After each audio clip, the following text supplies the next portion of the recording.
You know that feeling. You pick up your phone to check the time, it's 2:47 p.m. Next thing you know, you're 47 minutes deep into watching a stranger review cereals on YouTube, and you don't even eat cereal. You didn't decide to do this, something else decided for you. Today, we're going to talk about the invisible trap that's sitting in your pocket, and why willpower alone will never be enough to beat it. We call this phone addiction, but that word is too small for what's actually happening. You're not weak. You're not lazy. Your brain is being hijacked by a chemical that was supposed to keep you alive.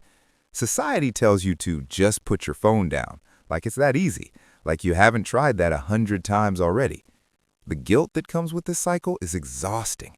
You wake up, you grab your phone, you hate yourself for it, you promise to do better tomorrow, and then you do it again. Here's the truth. If you feel trapped by your phone, you are not the exception. You're the rule. The average person checks their phone 96 times a day. That's once every 10 minutes. App companies hire neuroscientists specifically to make their products addictive. Your brain is fighting against teams of PhDs whose only job is to keep you scrolling. This isn't a fair fight. To understand why this happens, imagine your brain has a reward system. Think of it like a slot machine in a casino. Every time you swipe, pull down to refresh, or see a new notification, your brain pulls that lever. Most times you get nothing, but sometimes you get a like, a message, a funny video. That unpredictability is key. Your brain releases a chemical called dopamine, not when you get the reward, but when you anticipate it, the possibility, the maybe. This is the same system that kept our ancestors searching for food. Uncertainty drove them to keep looking. Now that same uncertainty keeps you scrolling at 2 a.m. Your phone isn't a tool anymore. It's a slot machine that fits in your pocket. But here's what nobody tells you. Your brain isn't broken. It's doing exactly what it evolved to do. It craves novelty, connection, and information because those things once meant survival. The problem isn't that you want these things. The problem is that your phone delivers them in a way that's too fast, too easy, and never enough. You're not addicted to your phone. You're addicted to the possibility of something good happening, and your phone is the fastest way to get that hit. This isn't a character flaw.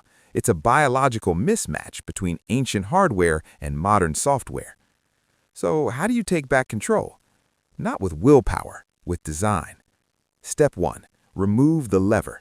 Make the slot machine harder to pull. Turn your phone black and white.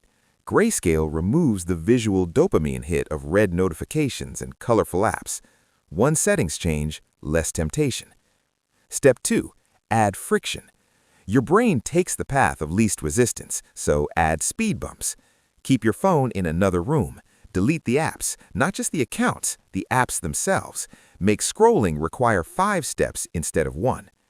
Step 3. Replace the reward. You can't just remove the slot machine. You need something else to look forward to. Set a specific time for something tactile, a coffee without your phone, a walk without podcasts. Give your brain the novelty it craves, but on your terms.